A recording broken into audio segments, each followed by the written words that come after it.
உன்னை 5 கிலோ 50க்கு வித்துட்டா பெத்த கடனுக்குத்தான் என்ன வித்து வட்டிய கட்டி புட்டா. என்ன சாலே ஃப்ரீயாக இருக்கியா? சொல்லு. இல்லை, எனக்கு அந்த ஃபேவரட்டான அந்த பால் பாயசம் பண்ணுறியா? பாலில் பண்ணல, பால் டாயில் பண்ணுறேன். வேணா குடிக்கிறியா? ஆ வேணாண்டா சாமி, விட்டுருப்பா.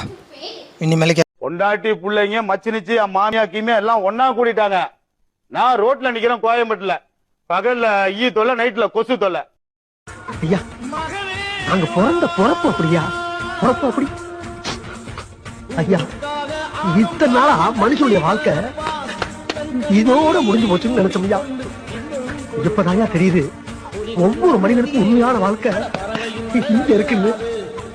உங்க பிள்ளைதானே நாங்க. ஏதோ பேசுறீங்க, உங்களுக்கு எதுவும் ஆகாது. அப்படியே ஏதாவது ஆச்சுன்னா நாங்க உங்களுக்கு பாராசூட் தருவோம். Okay sir? உயிர் போற நேரத்துல தேங்காய் எண்ணெய் வச்சு நாங்க என்ன பண்றது? சிலர் வந்து பாத்தீங்கன்னா ஆன்மீகத்தில் அழகா சாமி கும்பிடுறவங்க இருப்போம். இப்போ எல்லா இடத்துலையும் ஸ்பெஷல் அர்ச்சனை. 50 ரூபா கொடுத்தா கொஞ்சம் விபூதியும் குங்குமம் நிறையா கொடுப்பார். 100 ரூபா கொடுத்தா இப்படி கூப்பிடுவார். இப்படி இருந்து பாருங்க நேரடியாக. ஒருத்தர் 200 ரூபா எடுத்தேன், கேட்டு கம்பியை திறந்து விட்டு உள்ள நில்லுங்க அப்படின்னா. ஒருத்தர் 300 ரூபா எடுத்தேன், வாங்க உங்க பக்கத்தில் பெருமாள்கிட்ட செல்ஃபி எடுத்துக்கு. ஒருத்தர் 500 ரூபா எடுத்தேன், பெருமாள்கிட்ட கொடுங்க, அவர் எடுப்பார் உங்களுக்கு.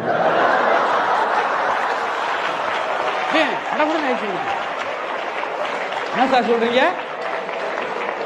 ஒருத்தர் 1000 ரூபா கொடுத்தல, கோவம் வந்துருச்சு இவருக்கு. ஏன் சார் கீழே வரீங்க? போன் பண்ணா சாயந்தரம் பெருமாள் திரும்பி வீட்டுக்கு வந்திருப்பேல. ஏப்பா என்ன பொண்ணு வீட்டில் என்ன தான் சொன்னாங்க? பொண்ணு வீட்டில் என்ன சொன்னாங்க? வேற இடம் பார்த்துங்கன்னாங்க. ஏன் எதுக்கான்? ஏன் எதுக்குன்னா என்ன பண்றாப்புல பையன்னு சொன்னாப்புல. ஆ பையன் என்னோட தான் விவசாயம் பார்த்துட்டு கூட மாட்டிருக்காப்புலண்ணா. படிக்கலையான்னு கேட்டாங்க, படிச்சிருக்காப்புல. உன்னை யார் விவசாயம் தான் பார்க்குறாங்க, மாடு மேய்க்கிறாங்கன்னு சொல்ல சொன்னீங்க. அப்புறம் அதை சொல்லாம சுந்தர பிச்சைக்கு அதிர்ஷ்டண்டா இருக்காப்புல. இன்னும் கூடிய சீக்கிரம் அவர் இடத்துக்கு வந்துடுவான்னு சொல்லட்டுமா? போடா, ஏன்டா வச்சுட்டு வாடா, பிள்ளை தூக்குடா. கல்யாணம் பண்றதுக்கு முன்னால நான் இருந்த சுதந்திரம் என்ன, இப்ப படுற கஷ்டம் என்ன? சங்கடங்கிற வார்த்தைக்கே வாழ்க்கையில் அர்த்தம் தெரியாம இருந்தனா இப்ப எவ்வளவு கவலைப்பட வேண்டிய நிலைமைக்கு ஆளாயிட்டேன்.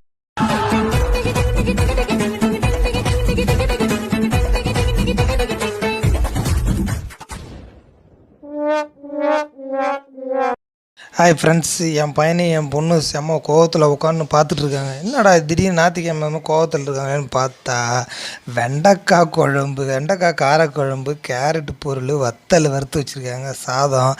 ஞாயிற்றுக்கிழமை எதுவும் நான்வெஜ் செய்யலாம், ரெண்டும் முறைச்சிட்டு உட்காந்துருக்கு.